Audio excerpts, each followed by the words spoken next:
So in this video we will be discussing about the internal structure of the medulla at the level of the sensory decussation. So we are taking a section in the middle of the medulla just below the olive. So these are the features which are seen when we take a section at the level of the sensory decussation.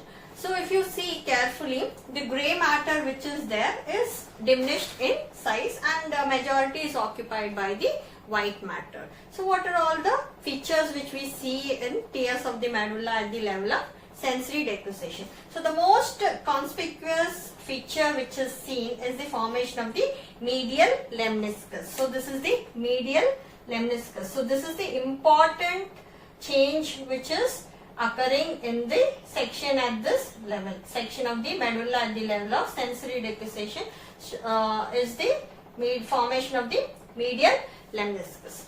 So we will go into the detail. Now if you see the nucleus gracilis and nucleus cuneatus, they are detaching from the central grey matter and they are becoming more pronounced in this level. So this is the nucleus gracilis and this is the nucleus cuneatus. So in the previous section at the level of the pyramidal decussation, these were connected to the central grey matter. Now these nuclei, they are detaching from the central grey matter and they are becoming more prominent. So medial most you have got the nucleus gracilis in the posterior funiculus and nucleus cuneatus just lateral to that. And then lateral to that is ventrolateral to this nucleus cuneatus, you have got the spinal nucleus of the trigeminal nerve and this is the spinal tract of the trigeminal nerve. Okay. So if you see carefully, I told you the important feature seen in this level at the level of sensory decussation is the formation of the medial lemniscus. So how is this medial lemniscus formed? So this nucleus gracilis and nucleus cuneatus which is there, so these form the second order neurons for the sensations of the position sense, vibration sense and discriminative touch. So for the posterior columns, so the posterior columns, they will carry these sensations. So these will form the second order neurons. So second order neurons where there will be a relay. So the fibers from the nucleus gracilis and nucleus cuneatus, they pass lateral to the central grey matter and there is crossing over of these fibers is occurring and thus there is a formation of the medial lemniscus. These fibers, they are referred to as internal arcuate fibers.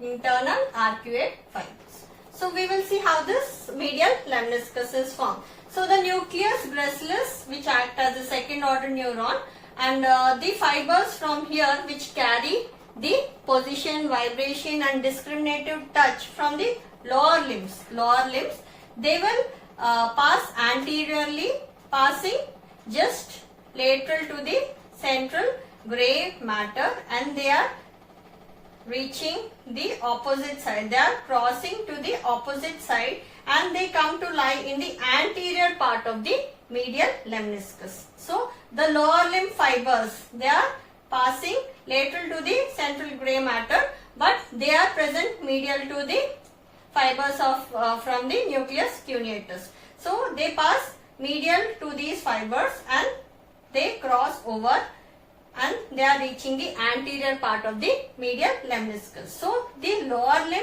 is being represented anteriorly in the medial lemniscus. So here is the lower limb representation. Next, the fibers from the nucleus cuneatus. So these fibers, they carry the sensations from the upper limb. So these fibers, they pass laterally to the fibers of the nucleus gracilis and then they cross over to the opposite side and they come to lie in the posterior aspect of the medial lemniscus.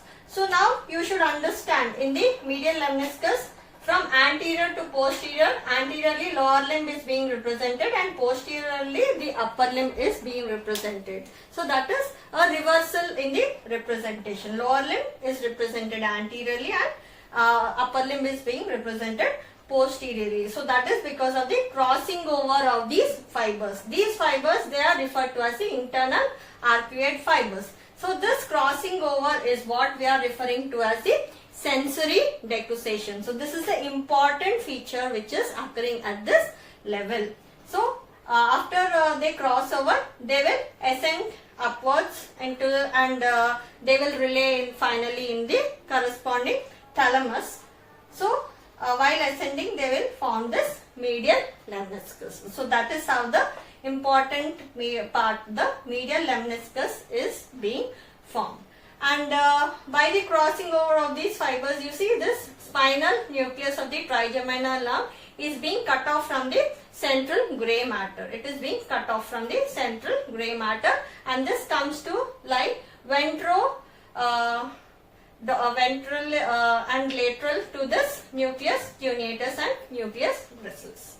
And then if you see in the lateral part of the white matter, we see the dorsal spinocerebellar tract and the ventral spinocerebellar tract, and we see the lateral spinothalamic tract.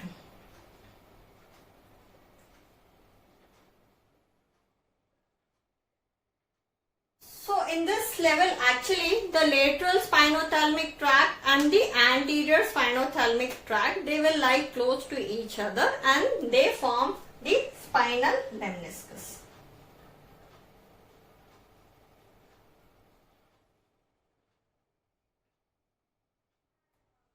Okay, so the lateral spinothalamic tract and the anterior spinothalamic tract, they will form the spinal lemniscus. So in the anterior part, you see these are the pyramids. So this is occupied by the pyramidal tract. So this is the pyramids. And then dorsal to this pyramid, if you see, there is beginning of the inferior olivary nucleus. So we are taking a section at this level, just at the lower level of the olives. So that is why there is beginning of the inferior olivary nucleus. I told you previously, olive is overlying the inferior olivary nucleus. The so-called olive is formed by the underlying inferior olivary nucleus. Okay, so we see the beginning of the inferior olivary nucleus, and this is the reticular formation of the. And now, if you have a look at the grey matter, it is very much diminished in size, and you see the presence of the 3 nuclei. So this first one, which is present anteriorly or ventrally, is the hypoglossal nerve nucleus. Hypoglossal nucleus. And then which the nucleus which is present dorsolaterally to this hypoglossal nucleus is called as dorsal nucleus of vagus.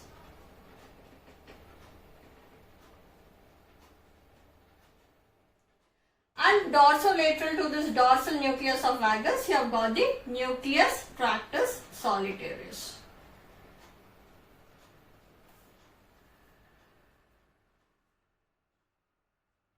So this nucleus tractus solitarius will carry the taste sensation. Okay. So we know when we are taking a section at this level, we have seen 9, 10, 11 cranial nerves are taking origin, and this 12th cranial nerve is taking origin. So the nuclei which correspond to these nerves, they are present in the central grey matter. So anteriorly you have got the hypoglossal nerve nucleus. Dorsolateral to that you have got the dorsal nucleus of the vagus. Dorsolateral to this dorsal nucleus of vagus, you have got the nucleus tractus solitarius. And the gap between this central grey matter and this medial lemniscus is occupied by a bundle of white fibers which are called as medial longitudinal fasciculus.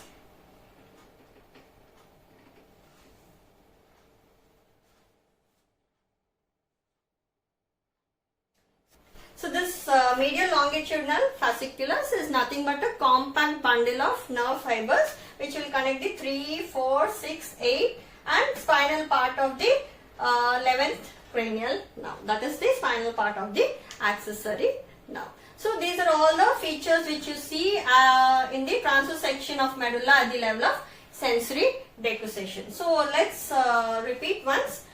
So the nucleus gracilis and nucleus cuneatus, they are becoming more prominent, and the internal arcuate fibers, they are crossing over to the opposite side, forming the medial lemniscus. In the medial lemniscus, the lower limb is being represented anteriorly and the upper limb is being represented posteriorly. And then because of this crossing over, the spinal nucleus of the trigeminal nerve is being cut off from the central grey matter, and you see the beginning of the inferior olivary nucleus, and in the anterior part of the white matter you see the pyramids, and in the lateral white matter you see the dorsal spinocerebellar tract and ventral spinocerebellar tract and the lateral spinothalamic tract, and this is the reticular formation. Coming to the central grey matter, you see the hypoglossal nerve nucleus, dorsal nucleus of vagus and nucleus tractus solitarius, and the gap between the medial lemniscus and the central grey matter is being occupied by a medial longitudinal fasciculus. So this is in detail about the transverse section of the medulla at the level of sensory decussation.